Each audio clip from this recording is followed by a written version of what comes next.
à toutes et à tous et bienvenue à ce journal de 19h sur la RTNC qui démarre dans la province du Nord Kivu où la Fédération des entreprises du Congo du Nord Kivu soutient les efforts des FARDC. Elle vient de remettre un lot important des vivres aux forces loyalistes. Images et commentaires. Le Nord Kivusien ne cesse de se mobiliser derrière les FARDC pour les encourager à bouter hors d'état de nuire l'ennemi de la paix ce mercredi 1er juin 2022. C'est la Fédération des entreprises du Congo FEC Nord Kivu qui a apporté un lot important de vivres aux forces loyalistes qui défendent l'intégrité territoriale. Ce don est constitué de l'eau minérale, des biscuits, des boîtes de sardines et du riz. Pour les premiers vice-présidents de la FEC, M. Berki Chirimwami, leur corporation reste déterminée à poursuivre des gestes similaires à l'endroit des vaillants militaires qui sont engagés sur les lignes de front. Il y a la guerre dans notre province, il y a l'insécurité dans notre province, et s'il y a la guerre dans la province, les premières victimes, c'est l'exploitation économique. Donc nous avons ce devoir-là de soutenir notre armée. Nous ne pouvions pas nous taire pendant qu'il y avait une menace à notre province. C'est pourquoi nous avons aussi mobiliser le fonds auprès des opérateurs économiques pour quand même contribuer aussi, soutenir nos militaires. C'est un geste de soutien seulement pour les montrer que nous sommes derrière eux aussi. Le gouverneur militaire du Nord Kivu, Constant Ndima, a exprimé ses sentiments de gratitude pour ces gestes patriotiques. Monsieur Berki, monsieur le président de FEC, grand merci. Vous manifestez cet élan patriotique en venant en aide votre armée qui se bat aujourd'hui sur le terrain. Aucune armée au monde ne peut gagner une guerre sans sa population. C'est ce que nous sommes en train de vivre aujourd'hui. Sachez que toute la population de la République démocratique du Congo, cette fois-ci, est déterminée et très solidaire envers vous, leurs frères et sœurs du Nord Kivu. Et concernant les attaques du M23 contre les FARDC, les chefs de confession religieuse, membres de la commission d'intégrité et médiation électorale condamnent avec la plus grande fermeté ces agressions. Ils ont aussi lancé un appel à la population de soutenir les efforts des FARDC. Serge Mata a signé ce reportage. Dans une déclaration finale faite à la presse, les membres de cette plateforme ont condamné fermement et énergiquement cette énième attaque des groupes armés, notamment des rebelles, des M23, sur les positions des FARDC au Nord Kivu. Des attaques qui ont meurtri et endeuillé une fois de plus la population congolaise en général et celle de l'Est en particulier. Les chefs des confessions religieuses, membres de la CIME, ont exhorté les Congolais à un sursaut patriotique et à l'unité afin de soutenir les efforts des forces armées de la République démocratique du Congo engagées au front. Les chefs des confessions religieuses invitent les leaders politiques, économiques, sociaux et religieux du pays à faire preuve de l'amour patriotique et du sens des responsabilités dans l'exécution de leurs devoirs sacrés.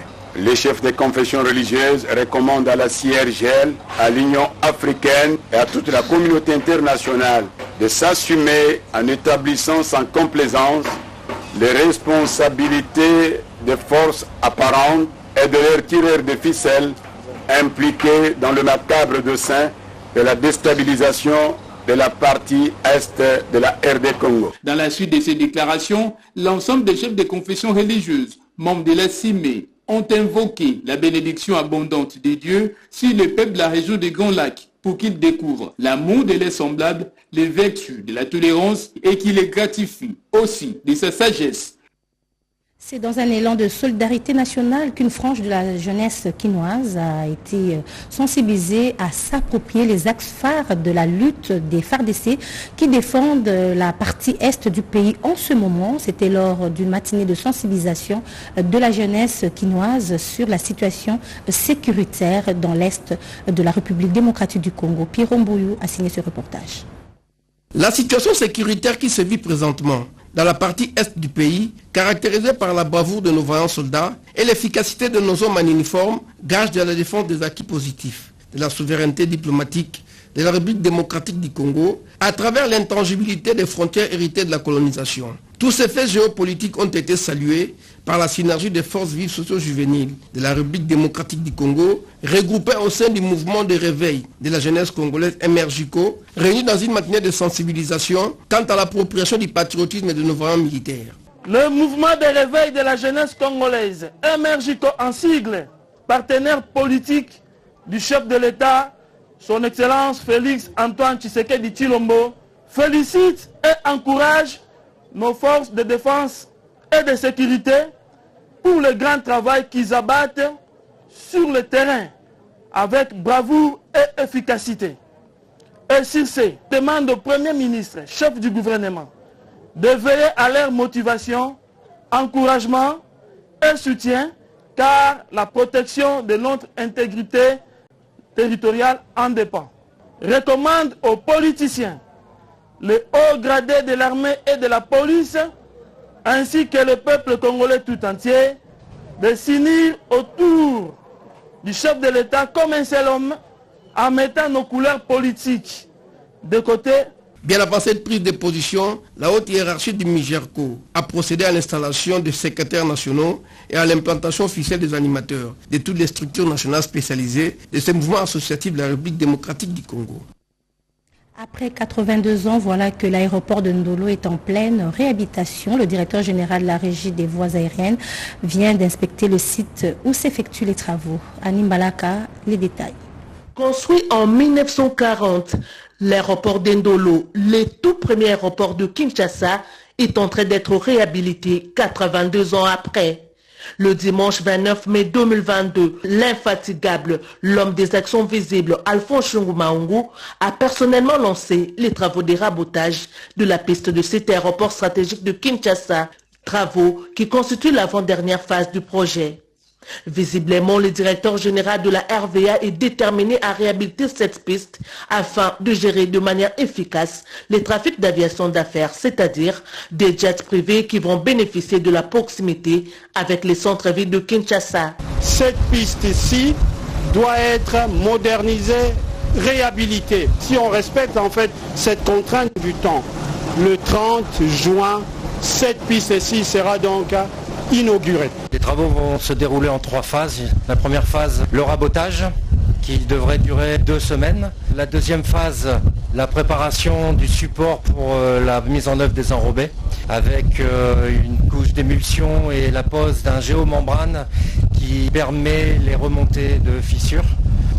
Et enfin, la pose des enrobés. Parce que le président de la République, Félix Antoine Tshisekedi Tshilombo, tient à ces projets, de passage, le secrétaire général de l'UDPS, Augustin Kabouya, est venu encourager le numéro 1 de la RVA, Alphonse Chungu Maungu, pour sa détermination à matérialiser les 10 projets avant l'arrivée du pape en République démocratique du Congo.